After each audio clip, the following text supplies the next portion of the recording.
some quick basics of Ultra before we take a look at our course today.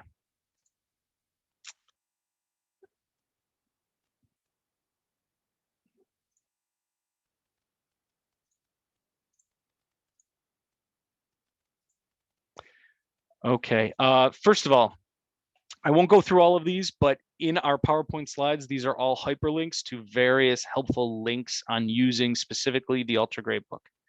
So you've got some information here for accessing it, student grid, searching the gradebook. That's a nice function in Ultra. Assigning automatic zeros is something that you may or may not want to explore. Overriding grades and conditional availability. I will touch on each of those today.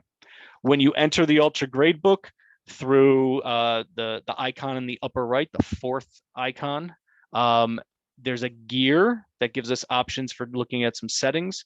There's obviously the overall grade, as you can see here in my screenshot, and then we start to see, oh man, Eric Hill preview user is not a very good student. So we can start to see student grades, for example. And I'll touch on that when we talk about transparency, which right here.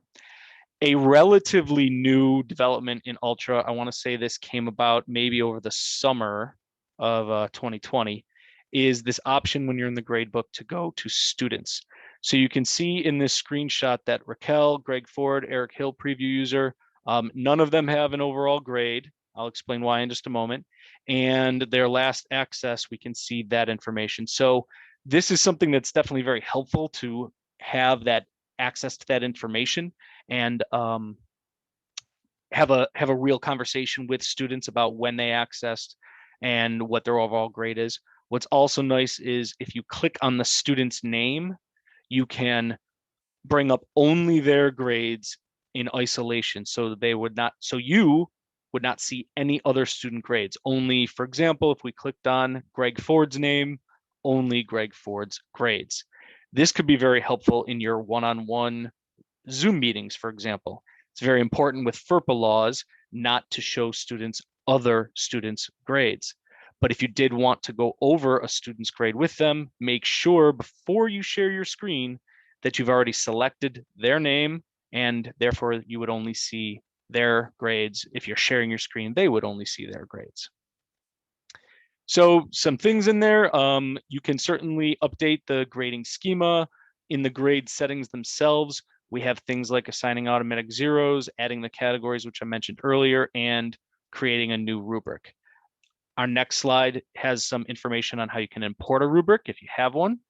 And then finally, this is the overall grade calculation series of information I was speaking about earlier. They are definitely editable once they're in there, and it does need to be, I guess, whole numbers is what needs to be inputted as far as the weights in grades. Can also, from the gradebook, edit existing assessments. So let's say you needed to change due dates or needed to even just change instructions. You can do it from within the gradebook. So finally, there are some workarounds for excusing grades, which I'll show in just a moment. I'm not going to play the video. There we go.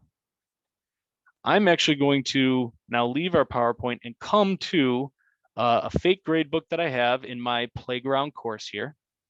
And again, if at any point in time you have questions or comments, please feel free to jump in. But the first thing I'm going to do is actually go to the gradebook itself, demonstrate some of those things we were just taking a look at. So your default landing when you come in will be a list of whatever gradable items you have in your gradebook. You can change this to be viewed as a little bit more of a traditional gradebook by toggling from the list to this grid pattern. And what you'll notice is at the moment, I have some automatic zeros that are taking place. We do have, Raquel has some things graded. By the way, neither of these people in here, Greg Ford nor Raquel, are students at Damon College. They've just kind of helped me troubleshoot some things from time to time, obviously faculty and staff here at Damon. So don't worry, we're not violating any FERPA at the moment. These aren't real grades. But anyways, what you'll also notice is it asks me to set up the overall grade. I'm actually going to walk you through that here, which is why I have not set it up on the front end. Some other things I want to point out when we come back to our traditional, or come back to our gradebook in the list. Next to gradable items is the option for students. So if I click on that and then click on, we'll just say I'll use Eric Hill.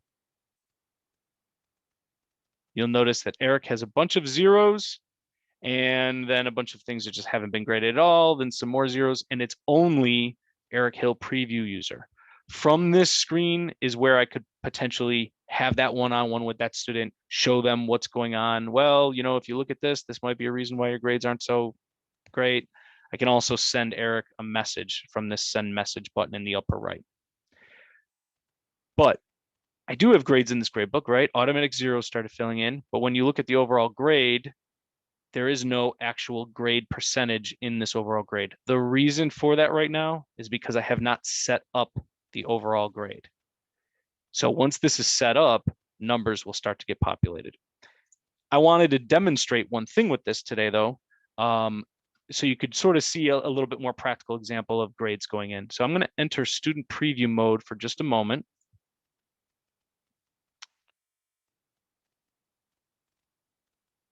And from student preview, I do have this one knowledge check here in closing with flexible formatives. I'm just going to take that real quick. Notice it was an automatic zero because it was late. I am just randomly picking some things. So if I get them all correct, I would say it's just luck. Submit late, submit. As a student, I now see my score. That pill updated from a red 0 out of 30 to now a 30 out of 30. All right, great job for me. I do have more attempts since they're unlimited if I want to take that. And now I'm going to exit the preview, come back to the grade book. And again, you'll still see I do not have a grade, but if I click on Eric Hill preview user, there is my grade on that assignment. I still have not set up the grade book. So we'll go through some of my steps, what I had said, right? First, go back to standard operating procedure here, right there. First, take care of the gradebook settings. So from the gradebook, if I click on the gear in the upper left, from here, I can adjust the grading schema. This is, again, a relatively new update, this student performance. I can have auto messages sent to students after 3 days of inactivity, or if their grade falls below a certain percentage.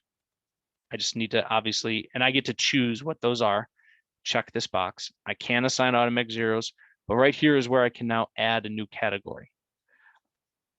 And scroll further down, we have create new rubric. Now I have a lot of, it looks like duplicate rubrics in here because I do use this course to mess around with a lot of things. But simply by clicking this add new category, that's how I can create a new category. Anything that has these 3 dots is something that was created as a category. The default Ultra categories are those that do not have the 3 dots: attendance, assignment, test, etc. These cannot be removed as categories. Things that have the 3 dots, like quiz, let's say, these can be deleted or edited. So my first, again, hint would be set up your categories. The second hint would be set up the rubrics, still from that same page on the gear. Now, when I actually come to the gradable assignments, right? So we have now set up the, create at least one item for each category. So I'm going to just double check this. I'm going to hopefully have a couple of categories already checked so I can show you this.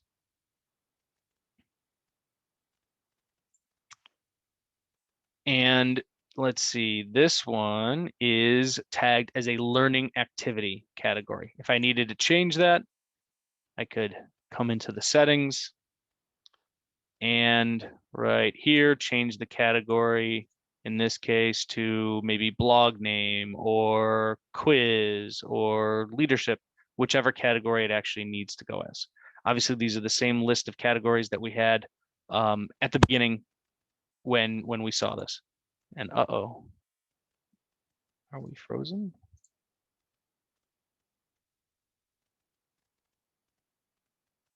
Okay, it just changed to case studies, I think.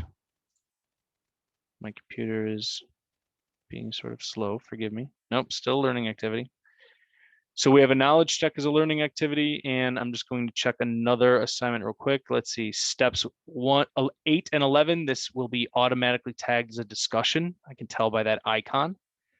So step 2, I'm only going to stick with those 2 assignments for right now. Well, if there are others, that's fine. I tagged them earlier. Create at least 1 item for each category. Now set up the overall gradebook. How do I do that? I like to change it to a traditional looking gradebook. Your first time in, you can just click setup. And you'll notice that the default is probably going to land on gradebook item weights. So here's what I mean. I had all those items, and you can see this is a pretty long list. It will auto default to just evening these out as much as possible. Let's say I change that knowledge check I just worked on to 30% of the grade. I get a notation saying total must equal 100. It will not even let me save. So I'm going to have to, since I'm 127%, I'm going to have to remove 27% of the grade somehow, some way from other areas, whether it's a reduction in percentage or overall just excusing items by clicking these circles with the line through it. Notice how that starts to drop. So for now, I'll just excuse a few items and hopefully get us down to, we're at 99. So I'll make this 3%. Now that notation went away and I can click save. But again, that's the default item weights. Since we've tagged these as categories, I am a fan of category weights myself. The overall setup doesn't look quite as daunting, and what it'll also let us do is put those percentages in that we need. You'll notice this test category, this folder here has 26 items in it. So if that's how you're setting up your gradebook, where you know I have a lot of homework assignments, I have 20 homework assignments, I would definitely recommend gradebook category weights. And then all of these other items, I can certainly change these. Let's just say I am not going to use a journal and I am not going to use a quiz. I'm going to boil this down to those discussions, those tests, and that learning activity I did at the beginning. So if my learning activity is 25%, and let's just say tests are 50% of the grade and discussions are the remaining 25%. We have our 100. We can now click save. All of these items that are in case questions, they don't even get factored into the grade. They're 0% of the grade. It's available. It is currently available for a student to do and to turn in, but it's not actually being factored in. The reason I mention this is because perhaps you're using a lot of formative assessment. And in that case, it's really meant to just truly be a growth model mindset where students are working on items so they can receive feedback from you, and there's no penalty of poor grades as they're working through things. That forgive the sports analogy, the formative assessments are practices. And that's exactly what they're doing, is practicing. But the discussions, the tests, and the learning activities, that's game day where they actually need to perform. They're not being mathematically or academically punished during practices for things like case questions or small group discussions or quizzes, for example. But come game day, when they take those tests, those will get factored or calculated as 50%, 25%, and 25%. Any questions so far? Going through things a little bit fast. I have a question. Sure. When you're setting up the categories, Mm-hmm. and you, for the future, like are copying your content into a future course, Mm-hmm. those categories hold? Will they stay? Or is that something you have to create each time? No, so if you copy from Ultra to Ultra, they will carry over from the course of origin to the new course. Perfect. So one of the things I would recommend is when it comes to filling out, for example, the Blackboard course request form, and you know that you're going to copy items from a previous course over, we'll just say from fall 20 to spring 21. Yeah. I don't know that I would use the Blackboard course request form to copy my items. For me, that's more of a control thing. I like to be able to pick and choose what I bring. Okay. And you can bring the whole course at once. It is not a cumbersome process, and that's something that I know Peter's gone over in some of his Ultra Fridays. Or you can meet with any of us so we can help you do it very, very quickly. But what it'll also do is it'll kind of give you that locus of control to, if you had to audit the categories a little bit, you could copy them over, and then before you start changing due dates and things in the now new course, the spring 21 course, let's say, you can change those categories, edit those categories, add new ones. You can sort of manipulate it from there. Perfect. Okay. I had another question. So within a category, and you're doing the grade final overall grade book, say you had 3 different tests, and Mhm. you know make them 30%. There's no way to make one test in a category higher than another, worth more than another, right? Like there's Yes, there is. So I don't know. Let's see. Give me one moment. Let's see if I can see any details from here. So again, these are all just sort of things I've been playing with. I'll make this up and say that let's just pretend that this 5.4 quiz that you see here is supposed to be weighted higher than or for more value than this 5.3 quiz, correct? In the overall category, they're going to be 50% of the overall grade. gotcha. But if you want, and I forgot which way I put it. Here, let me use chapter 7 and 5.4. It'll be easier. If you want the chapter 7 quiz to be more value than the 5.4 quiz, then in the actual setup, this just needs to be worth more points than the 5.4 quiz.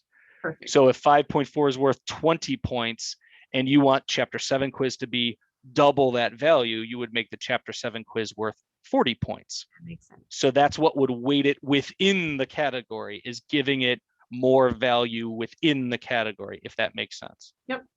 Thank you. Sure. Any other questions? No. It's interesting. It's something that has come up. I'm certainly not a statistician, but as I've worked with some faculty on grades, questions like that have come up. And then something that is does not seem to be very well known is Simpson's paradox, which grades weren't matching what people were coming up with when they were doing the calculations on their own. And Simpson's paradox basically says you can't take the average of the averages and average it together, because all those extra decimal points going out to 7 places from 0 or further, they do add up over time. So it's not an exact calculation if you take the average of the averages. So that's just a little side note that wasn't exactly related to the question here. So we've talked about setting up the overall grade, item weights, category weights, a few of our tips. Coming back here, you'll notice the discussion items. They are all discussions. I cannot tag any other item as a discussion. It has to be created as a discussion right from the get-go. And then finally, from this overall grade part, if you did need to excuse just one assignment within a category for all students, you could simply come to, for example, steps 8 and 11 discussion and just click that. It excuses this one assignment. It does not excuse the category from the overall grade. These other 3 now are the only things that the math is being calculated on for the 25% of the grade. And they all just gained a little bit more weight within the category because we eliminated one. Of course, I have to remember to click save in order for that to actually take and transfer over. Now that I have these grades set up, you'll notice Eric Hill does have a 0, 25 out of 100. So when I come back a step here to this page, and if I look at students, as I mentioned before, we saw grade pills here with no numbers or letters or anything before. If I come back to students now that the gradebook's been set up, I can see overall grades. I can click on Eric Hill's name. And when I'm having a meeting with him, I can see, all right, 30 out of 30, but then a lot of 0 out of whatever's, still some submissions that never even took place, and so on and so forth. Send Eric a message. If I click on the pill, it doesn't do anything here. So if you do want a number grade for this student, it would be helpful to create a calculation. Now, that was a question that came up on the registration form. How do you create calculations? I'll do a very simple, here's how you do it type of demonstration right now. But what I'll say is if you have some very specific needs, it's probably best to set up a meeting with someone from our office so we can dive specifically into what you need calculated. That being said, again, I like to work from a traditional looking grid pattern gradebook. Notice when I hover on these light gray lines between items, I get this plus sign, this purple plus sign with a circle around it. And this is where I can either add an item. Now, if I add an item to be graded, it only appears in the gradebook. It does not appear on the content page. Students would not be able to find it on the content page. Or I can add a calculation. So we'll just call this average for a moment. I'm going to stick with percentage for my grading schema, and description might be a total average. From here, you've got some options to go through, and we could very simply say average. Whoops, didn't mean to click I meant to click the drop down. There we go. Now it doesn't automatically create an average. I need to actually choose either those categories.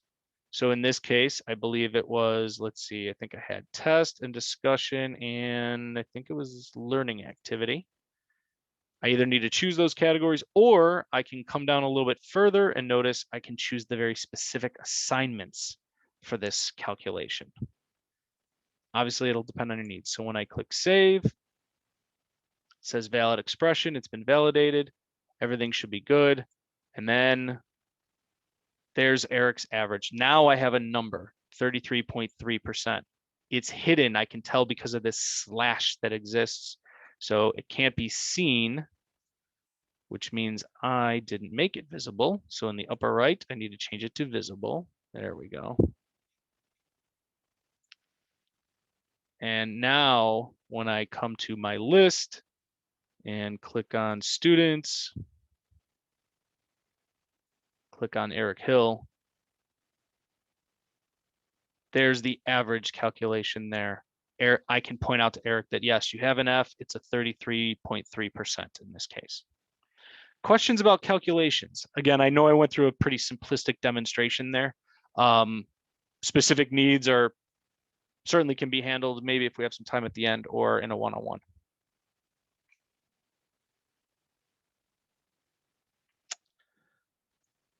Okay. So let me just double check, see if there's anything else I wanted to talk about. Automatic zeros, gradebook settings, and rubric, overall tasks. Talked about calculations. Editing existing items. So from the gradebook, you can edit existing items. This is, it can also be done from the content page, right? Your regular landing page. Let's just say this steps 8 and 11, I needed to edit this. To the far right, if I come to the 3 dots, click on edit, and it brings me, in just a moment, to the same page that it would look like if I had found the discussion either on the content page or in the discussions folder. And I can change the settings from here. I can, of course, change the instructions to be whatever they need to be. I can work through the items that I need to work through. Once I'm ready and I close it out, it will bring me right back to the gradebook. So that's the final piece I just wanted to show from within the gradebook. It's editing grades. Oh, and actually, I'm sorry, I lied. The final piece is excusing grades. So I do have in our presentation a slide that has a quick video about excusing grades. There is no way to excuse from the overall grade set just for one student, so it has to be done from within the gradebook. And the easiest way to do it is to, for example, delete the 0 and hit enter. Now, notice what happened here with automatic zeros. With automatic zeros, it does not override them, okay? So I think we did have a workaround where we actually entered a number, then entered 0, and it would update. So we'll do it again here with Raquel. And I'm sorry, it shouldn't be 0. Enter a number, hit enter, come back in, delete it, hit enter, you want to change it till it gets to grade now. That's how you excuse it. So Eric is still getting a 0 factored in. I need to delete it and hit enter so it goes to grade now. So one more time, I'll do it with Greg Ford here, automatic 0. I need to change it to any whole number first, hit enter, then delete it, hit enter. And as long as it's stuck on grade now, that essentially excused that one item for that student. I'll excuse Eric's 0 here by entering a number, deleting it. So Eric's is excused for this step 9 assignment, but Raquel and Greg's assignments are being calculated into their specific grade. Questions about excusing assignments or anything along those lines?